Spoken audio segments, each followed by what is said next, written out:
Welcome to another conversation.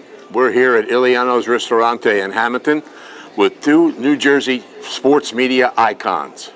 Mike Gill, the host of the Sports Bash on 97.3 ESPN and a New Jersey Sportscaster of the Year, and Mike McGarry, the featured sports columnist at the Press of Atlantic City and a New Jersey Sports Writer of the Year. Mike and Mike will be sitting right here when we come back. Prime Events, in association with Crossover Productions, presents A Conversation with Mike Gill and Mike McGarry. Brought to you by Iliano's Ristorante, 705 12th Street in Hamilton. Diners in Hamilton have known Iliano's for decades. For the rest of you, it's worth the trip. Now, let's begin the conversation with two guys named Mike at Iliano's Ristorante. There they are. Mike McGarry on the left, Mike Gill on the right. You've seen and read them, listened to them, and very familiar with them if you're a sports fan. And let's find out how they got here. Mike Gill, when did you know you wanted to be a sportscaster? What were your influences? I would probably say Chuck Smith, Mainland's football coach, was the media teacher at Mainland. We had a radio station, and he was the teacher. And I played football, basketball, baseball. He was my coach in football and in baseball for a little bit. And he kind of was the cool teacher, right? So he matriculated that way.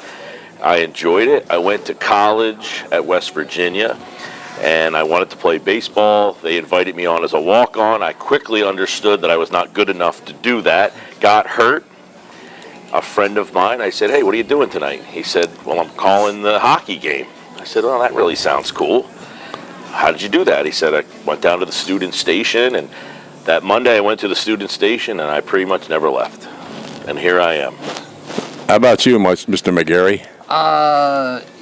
Yeah, I grew up in Staten Island and grew up wanting to be a sports announcer, envisioning myself as the next Marv Albert.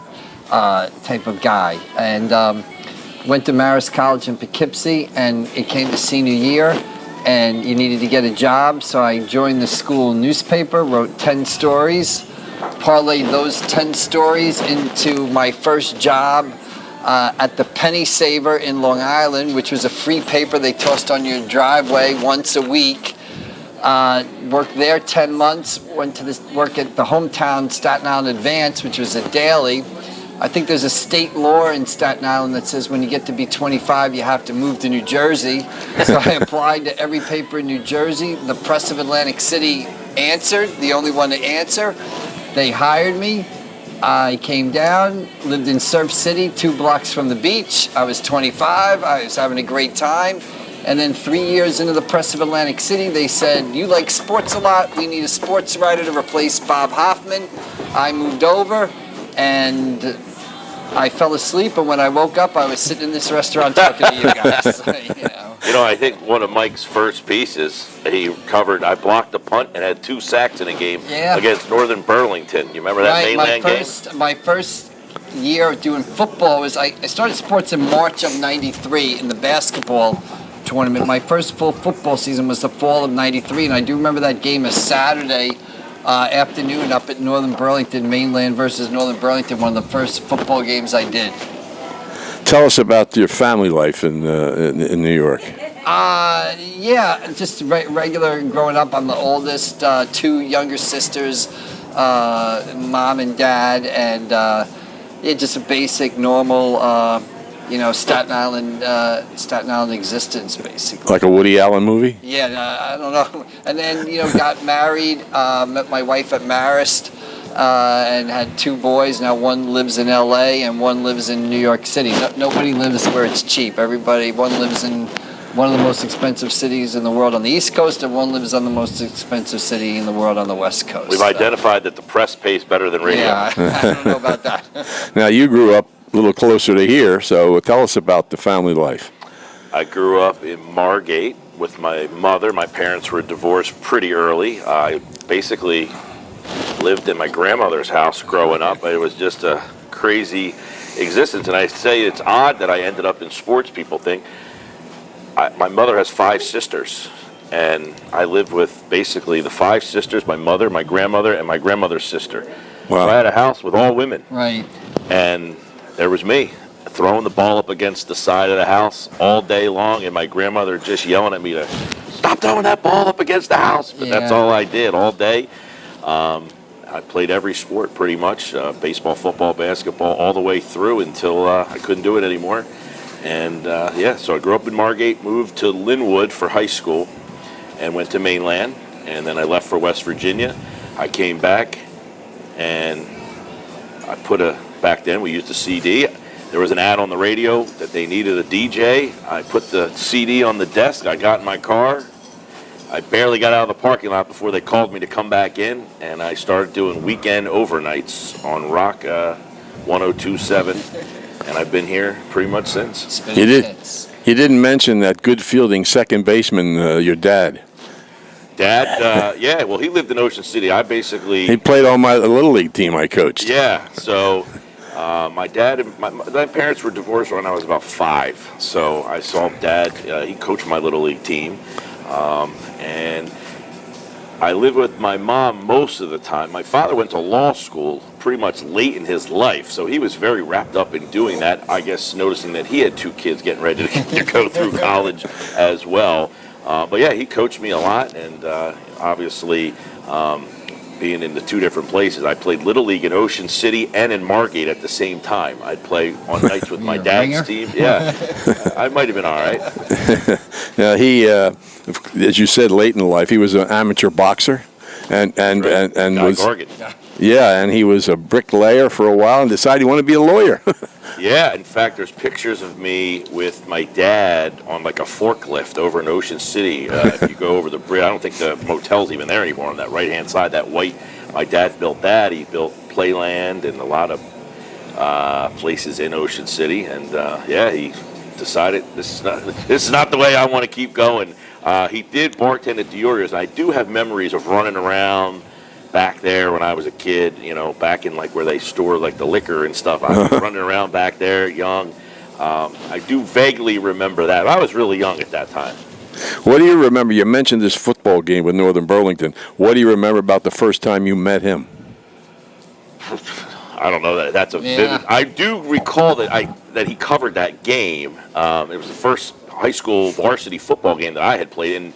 So it's the first game I ever played, and I get a block punt and 2 sacks in the same game. And I'm thinking, this is pretty easy. And I'll never forget, we played Ocean City. The next week, Kevin Sinclair is a freshman. And it was a Friday. It was a weird Friday afternoon. I can remember this stuff 30 years ago. I can't remember where I was last night. But Steve Blair was our running back. Yeah, you played Friday afternoon. And so Northern Burlington never saw us. They apparently, Ocean City got the tape. Right. They blocked me from every which. They ran like a Delaware wing T, and Steve Adams is the wing back, and they must have just came after me with everybody they had. And then I was at lunch, and they said, "How does it feel to be on the headlines of the paper one week and play absolutely terrible the next week?" I said, "Maybe football is just not for me." I mean, I loved playing football. I just didn't. I was a running back in the junior leagues, and when I got to high school, I was behind Blair, and so I didn't play offense. They stuck me on defense, which I didn't really. My heart wasn't into playing defense. I wanted to be the running back, man. So, but I don't remember. We crossed paths. I guess just covering, sports, just covering games. You're listening to 97.3 ESPN. You're listening to this guy. Do you put him together with the guy that blocked the punt and everything? No, not until he said it. Not until he said it that I was at Mainland and you were at that game. And I don't remember him blocking the punt. I remember him being at the game. I remember being at the game and covering the game because it was one of the first games that I ever did. I don't remember the specific plays or anything. And I just you just become aware of people. It's like asking anything. How did you become friends with you or Phil Anastasia or Kevin Minnick? You're just kind of in the same place all the time. All the time. You're almost with. I kid sometimes that we're almost with competitors of other papers and other radio stations more than you're with people that work for your own paper because you're at the same events and stuff like that. It's almost like those guys become your coworkers. And now when I was younger, I was doing the radio, but there was weekly papers all over, and I was stringing for all of them. of them. I was Yeah. writing for the Mainland Journal. Remember, Right. Giuseppe was running Yeah. those, and he would send you out, and Patch was around, Right. and the Currents. So I'd be at a game doing the radio for you, Tom, and covering it for two different papers Right. at the same time. I mean, and I was doing the stats for a while, spotting and doing those, and you'd see these guys at the, Yeah. and you're in the hospitality Hospitality room with rooms. everybody. Yeah, and now you do a segment every week with him. Monday, Wednesday, and Friday, Yeah. 3 times a week. So it's worked out well. Which it's my father's favorite segment. course. Him and John McMullen I really like you and that Mike McGarry. You guys are good. Well, then he'll enjoy this. We'll be back with Mike and Mike. You probably know what a great place Iliano's Ristorante is for lunch or dinner, but there's more. The party room at Iliano's can seat up to 100 people. It's a great place for a rehearsal dinner, christening, small wedding, business or club event, birthday or anniversary party, any celebration. You can enjoy a buffet meal or sit-down family style with access to a private bar, TV, and media center. And the happy hour at Iliano's stretches from noon until 6 every afternoon, Tuesday through Friday, with discounted beverages and an exclusive menu only offered in the bar and lounge. Happy faces and good conversation make their happy hour a great experience. Iliano's Ristorante, 705 12th Street in Hamilton. More than just lunch and dinner. Mr. McGarry, what's your most memorable game that you covered? Yeah. Well, my most memorable game is probably the game, I want to say 97 at Camden, Atlantic City at Camden, South Jersey Group 4 semifinals on a Friday afternoon. Mo Griffin coached Atlantic City, and Atlantic City went up there in the semifinals and beat Camden. And it's memorable because there's a disturbance at the end of the game, and some pepper spray was dropped outside the gym, and it wafted back inside the gym. And I was there with Walt Burrows from the Courier Post and Phil Anastasia at the time, the Philadelphia Inquirer, and Clarence Turner was coaching Camden. He was bigger than life, and we had to walk through the catacombs of the old Camden High School to interview him afterwards. And that probably game sticks out. It was just a tremendous game, and what happened afterwards, and I guess, it's just become a famous sort of game and story, all these years later. And there was an Atlantic City player who had asthma and inhaled some of that. Yeah, I think it was an Atlantic City girl, a student at the time, who had inhaled some of the pepper spray and stuff like that. The other thing I remember about that game is my wife at the time was going to get her master's degree at college, and she had always, she said, I got to walk back to this park far away from the building. She says, I got to get some pepper spray in case, something to protect myself on the walk back from this building. And I said, you don't need any pepper spray. What are you talking about? That pepper spray doesn't work. That's complete nonsense. Well, after that game and the pepper spray wafted back into the gym and I first experienced pepper spray, I said, maybe you should get yourself some pepper spray. That stuff does work after all. What about you, Mike? You remember any special game you remember? I covered games on the pro level. I was at the night Halliday threw the no-hitter in the playoffs. But calling games, I wanted to do play-by-play. That was the direction I wanted to get into, and I'm lucky enough to kind of do it as a hobby still. But the talk show route was not the route that I originally went. But I called the Atlantic City game the night they played up at Toms River, and they're losing. Who was it again? Point Pleasant Beach. First round of the TOC. Yes. Matty Farrell played for Point Pleasant that Beach. game was unbelievable. That comeback from Atlantic City was one of the most memorable games that I had called because they came roaring back in the fourth quarter. They tied it up and then ended up winning the game in overtime. The game they played at Atlantic High when Gizicki played for Southern that was a very memorable game. Just because of his dunks.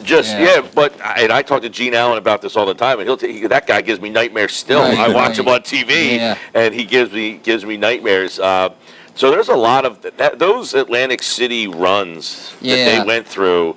The first time they won their first state title, the first time they ever won. 05. I called that game, and I remember just, the run and following them. We were going up at Rutgers when they won that game. I mean, just It felt like every other night we were Yeah, doing something crazy. that is And you one miss that now because there's no team or it doesn't feel the same. Yeah, that is one of my favorite things to sort of cover. It's not a single event, but when you cover a state basketball, a high school basketball team going through the state tournament, that's one of my favorite things to cover because it's like Monday, Wednesday, Friday, the following Tuesday, Thursday, Saturday. You know, last year we had the Egg Harbor Township boys making it to a state final. It's really kind of great to sort of watch it build. You're at every game. You get to know the kids, the coaches. That is one of my most favorite things to cover, a high school team on a state tournament run. What about a show, Mike? Have you ever finished a show and thought, wow, this was a good show? After every McGarry segment. There's days, where, there's a huge event that happens or a trade or something. And oddly enough, one of the most memorable days, oddly, was a tragic day when Harry Callis died. And that day, you hear that and you didn't expect it. And just watching the behind the scenes, my producer at the time, Pete Giordano, trying to get people on to talk about it. Those kind of days are memorable for positive and negative things where I'll never forget, I think my job might have been in jeopardy at one point, and the guy who ran the station at the time, we had Brian Westbrook on right when he got cut. And my producer somehow got him on. And we had Brian Westbrook on, and he came in, he says, "Who are you guys talking to?" "We got Brian Westbrook on." "You guys have Brian Westbrook on?" I think he was so impressed by the fact that we were able to get Brian Westbrook on in the moment that he got released that he felt like maybe the station is something. Yeah. And, so there's been things like that. But after the show's over, I always say I'm kind of introverted. I don't talk a whole. I'm kind of quiet in certain aspects. But when that show starts, it's like you have no choice. And I go high energy for 4 hours, and after that, I don't have much to say. You're kind of busy, with your radio show and your social life and everything else, and you still coach baseball on the youth level. Yeah. Why? Why is a good answer, good question. I imagine, in psychology terms, I got into it probably because, my parents were divorced. I had coaches. I played for Yogi Hiltner, and he was a coach who didn't have kids on the team a lot. Now, I did play with Doug, his son, but he had coached a lot more than that. He also coached me in football. Jimmy Lobo was my coach for Ventnor Pirates. I felt like I always had a good relationship with all of my coaches and felt maybe I'm thinking psychology here. That's why maybe I matriculated that route. I started as Jerry Thomas. I don't know if you remember Jerry, who coached at Spirit for a little bit, was in the Pirates organization. He coached me. He called me one day and said, "Mike, our baseball team in Ventnor is in shambles. Would you fix it?" I said, "I have no time for this." So my buddy said, "Hey, look, we'll do it together. I'm married. I need something to do just to kind of get out of the house." I said, "All right." So we end up doing it. Well, here I'm still doing it, and He's gone. well, I've had a lot of people now. I have made a lot of friends, and I think those relationships of people that I don't want to pat myself on the back with anything here, but I think the kids enjoy playing for me. I'm a younger guy, and I think that aspect of it too, giving kids the same opportunity that I had, that I always enjoyed playing for these coaches, and I hope they enjoy playing for me. And I've met a lot of friends through it all, and so I don't have the definitive answer of why. I do enjoy it. I like getting out of the house. I love baseball. It's a sport that I always enjoyed playing, and I want to give people the opportunity to have great experience. Now, you do the same thing in basketball. Yeah, I just gave it up this year. It's the first season I'm not doing it in a long time. I just love basketball. It's a sport I played growing up, played in high school. I was not any good at all, but I enjoyed coaching. I enjoy the competition, and it's almost like, I tell people all the time, it's almost like golf. Well, some people will go and play golf on a Sunday morning for 4 or 5 hours. I would go and coach, and plus in this job you have like the greatest resource of all time. If there was a problem or a situation or I needed a play, I would say, "Hey, Paul Rodeo, what do you do in this situation?" Or, "Hey, Tom Faracco, what do you do in this situation?" In fact, someone that saw a team that I coach play laughed because all our plays are Middle Township, St. Augustine, you know, Haddonfield, Wildwood. So you have access to all these great minds and even pro minds. I picked things up from stuff Brett Brown would say during a press conference or something like that. So I just enjoyed the competition of it. Instead of just sitting on the sidelines and writing about it, it was fun to be in the battle, and it just more or less became a hobby. And yeah, this is the first year. I haven't done it in like probably about 16 years. I used to be a young guy that people enjoyed playing for. Well, Then and became an old guy, you know, for me too, which there's been many times when I'm like, okay, I think, you know, maybe I'm done. And this is where I say, I've had young players that I coached come to me, and now they coach with me. Yeah. And I think those younger guys keep me kind of doing it because we hang out, we talk, Right. and it's that whole thing of after the practice or the game's over, you sit in the clubhouse and you rehash the game and you're thinking about. It's almost like, hey, you're doing you know, the service for the young kid who wants to coach too, Right. to the point where you're like, okay, is he ready to take it over for me? But we do enjoy being out there, and again, I met a lot of very good people through it. More with two guys named Mike coming up. Prime Events receives continuous support from Shoppy's Trophies and Gifts. Order online at Shoppy.com. Calvi Electric, with over 110 years of excellence in electrical contracting.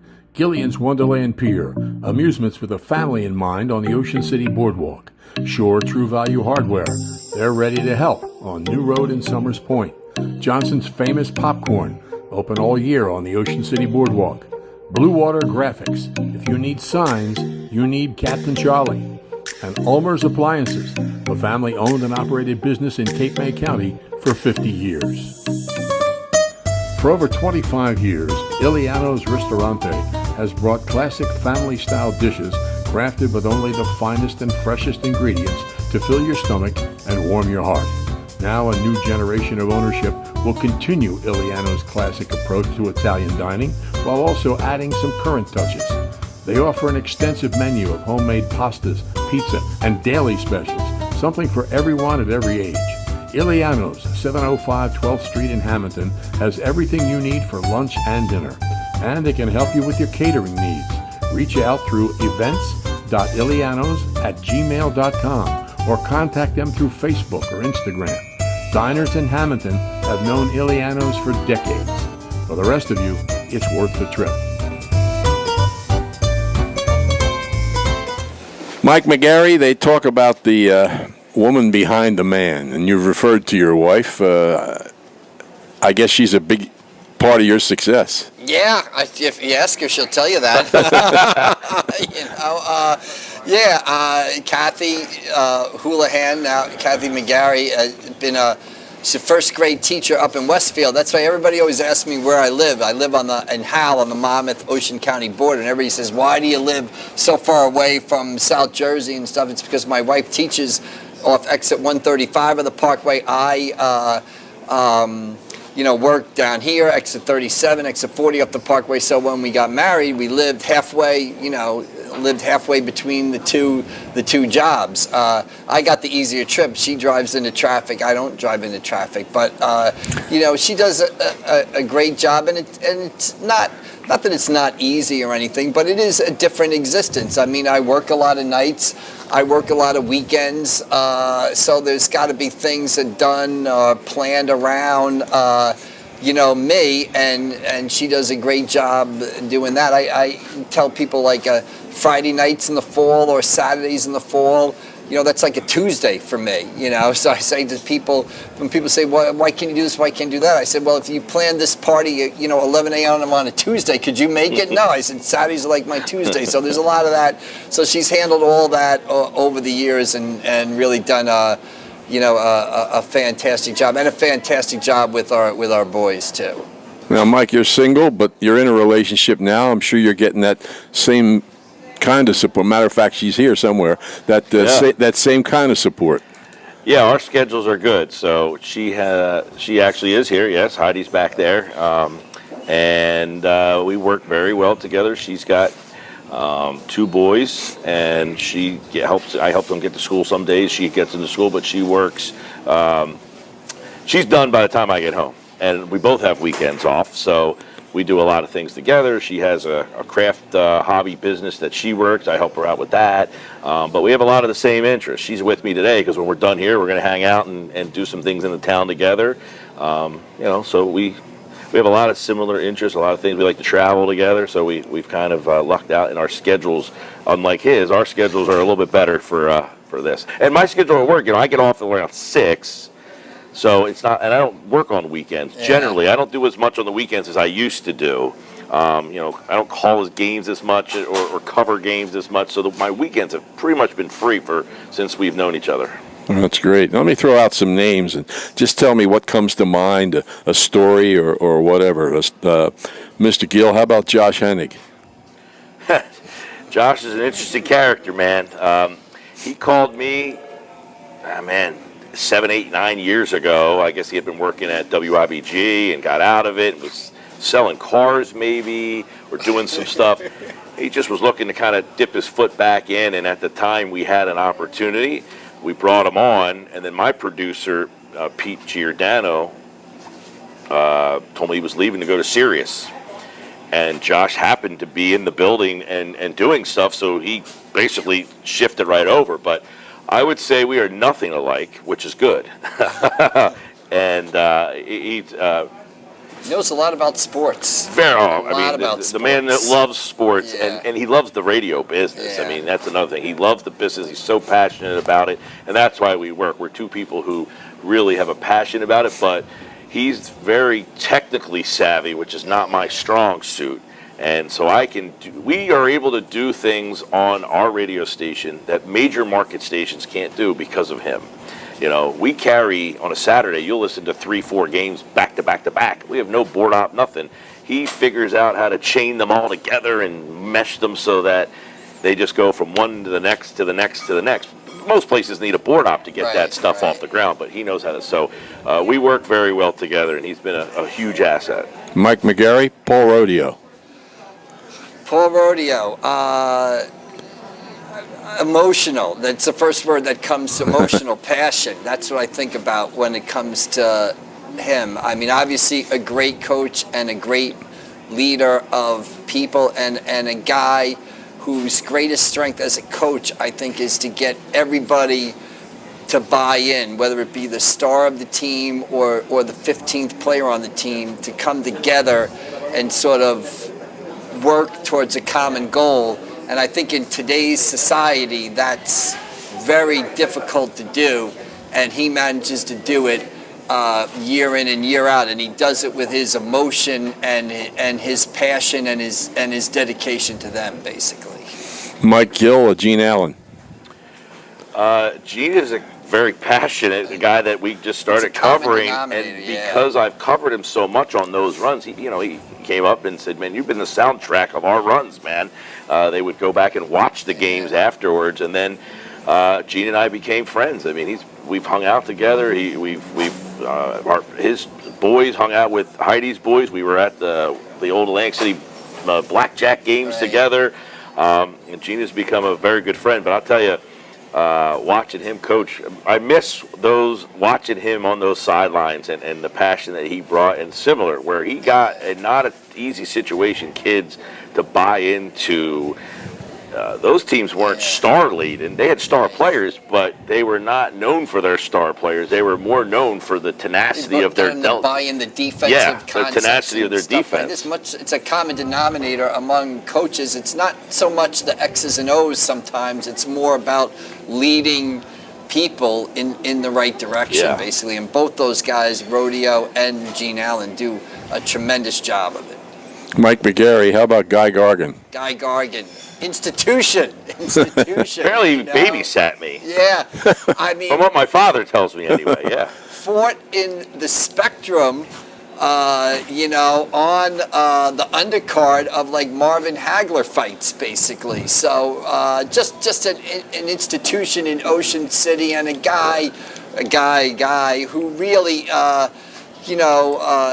tremendous asset to the press of Atlantic City, and a tremendous representative, and a guy who's lived a very, very interesting life. How many other people can say they professionally fought, in the Spectrum, or a professional fighter? So really, an Ocean City legend and institution.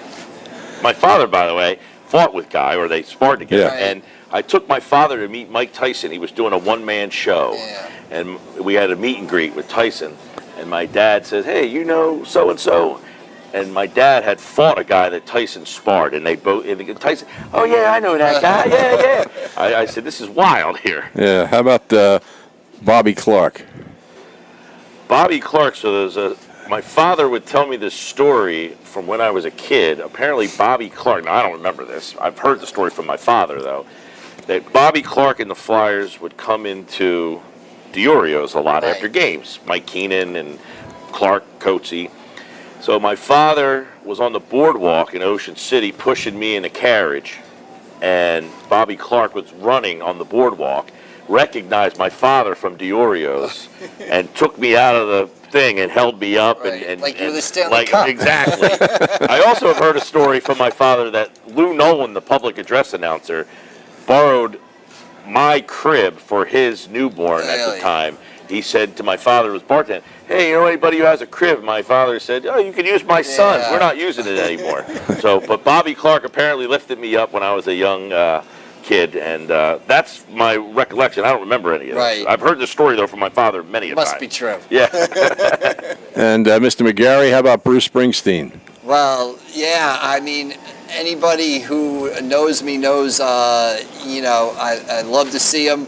I've seen him, I think, 37, 38 times, Wow. 4 times this year, including what has turned out to be his last show Of the year. Of the year, and just a guy whose music has been. I said somebody once said to me, there was a quote that the comedian Robert Klein gave about Yogi Berra, and it's the same quote that I use about Bruce Springsteen. There's very few things that I loved in life when I was 10 years old, and I love now that I'm 58. One of them is Vanilla Ice Cream, and the other is Bruce Springsteen. So.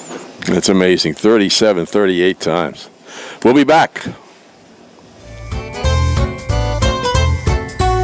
Traditional Italian cuisine has 3 main qualities: use of the highest and freshest quality ingredients, healthy portions, and, most importantly, the feeling of family.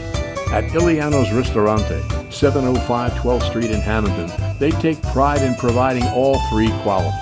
All food is prepared to order. They want to make sure that everyone has their best Italian meal. Food is their love and their passion. With a simple taste of Iliano's classic food, such as their famous homemade tomato bread or ravioli, you will understand the detail and love that goes into every dish. If you're in the mood for great food with a great atmosphere, come out to Iliano's, a taste of Italy in your own backyard.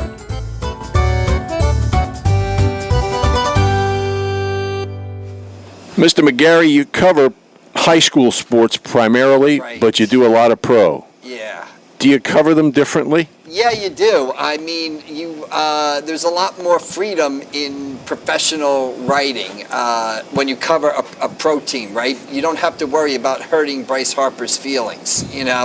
I often say to myself that, the first time your name appears in pressofac.com or in the newspaper, the Press of Atlantic City, it's not going to be because you booted a ground ball in the 7th inning. Whereas pros, you would write, hey, Alec Bohm fielded a ground ball and threw it away. So you kind of write, not that you write around certain issues, you kind of say, the team did this or the team did that. You're looking to make it a more positive sort of slant. Whereas when you write the prose, and I do think that sometimes people in writing the prose go too far, like they attack a guy's character, like guy strikes out 3 times, he's a bad guy. That's not true. But you just, there's just a lot more. You can be a little, in the words of A-Rod, a little bit more loosey-goosey with the pro stuff than you can with the high school stuff. You, on the other hand, Mike, cover pro more often. Is it different for you, too? Yeah, and I always find this weird dynamic when I'm covering high school because I've coached so many of the kids I'm now Right. covering.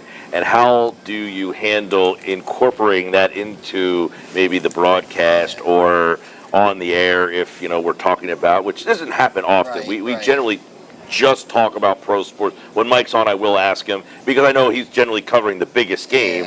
But when I am doing play-by-play, and I have kids that I was their coach, and now I'm calling their games, I find that dynamic to be a little odd. Of how do I broach that topic, if at all? Like, there's many times I'm coaching a kid, and I'm like, I know this kid intimately in terms of we spent a whole summer together on baseball excursions all over the place, so I have very good knowledge of this kid's background and everything. Right. But you're also doing the job as the play-by-play guy. It's a bit of a balancing act. I mean, with a lot of high school athletes, great running backs or something.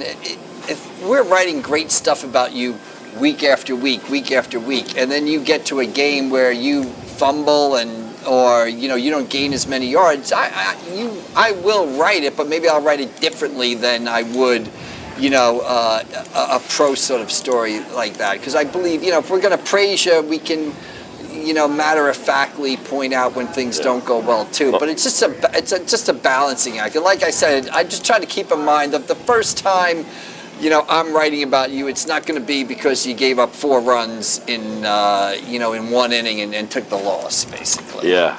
Last week, I coached this team that we won the World Series. I mean, so we have a bond, these kids and their parents and I. We won the World Series. And, John Franchini is the quarterback of the football team. He was my left fielder, who also happened to be the kid who I give a lot of credit to for winning that. He's just such a competitive, winning kid. And he bunted maybe 40% of the times he came up just because, he was a great bunter. It was a hard, and I give him a lot of credit for that. But, like, he's also the quarterback of the game I'm calling right now. Quarterbacks for Mainland Regional now. Yes, exactly. So there's so many of those instances where I'm like, this kid played for me, and now I'm calling this game. It's an odd dynamic of, obviously you're trying to be fair. Yeah, just have to be careful with the pro stuff. You can use humor, use a little bit more sarcasm, things like that. You can come right out and question things. Like, the other thing I always remember is that we talk a lot about high school coaches, and they are great coaches, but they are coaches, but their primary job is like they're social study teachers or stuff like that. So you try to keep that in mind. Like the guy coaching, Billy Kern, who coaches Mainland, he's not Rob Thompson of the Phillies, basically. So you just try to keep those things in mind. And then there's Brian Kniff, whose son Brian plays for Wildwood, and he's doing play-by-play of the game. And that's a unique challenge. Mike McGarry, if you could, what would you change in high school sports? What would I change? Wow. Just some like we talked about the football schedule. We talked about this before we go on. I'd make the divisions consistent, so every team would have the same division. So I think that'd bring back more meaning to division titles in football. I'd make the basketball season a little bit longer. I'd make the basketball season so you can play 3 days in a row over the Christmas break. Just little stuff. Little stuff like that, basically. Nothing dramatic. Just little sort of logistic stuff, basically. Any changes in sports you'd make? It's funny because I didn't think I'm not a fan of the pitch clock, but now that it's happened, I don't even think about it. Things like that, where when they make the changes, I'm not one of these people that thinks about these rules ahead of time. It's almost like when it occurs, and you're like, why does that rule happen? And then you think about, well, I would change this or I would change that. But I don't really definitively, have that. Well, because I would say definitively I would not have been for the pitch clock. I was not for the pitch clock. I think the pitch clock has saved baseball. Whatever it's done, I don't even think about it anymore. I don't even notice it. I don't even think about it. In fact, I don't even look at the screen to see how much time's on the clock, because you just take for granted that they're going to get the pitch out. So, I think, sports to me, I always, I'm a huge sports fan.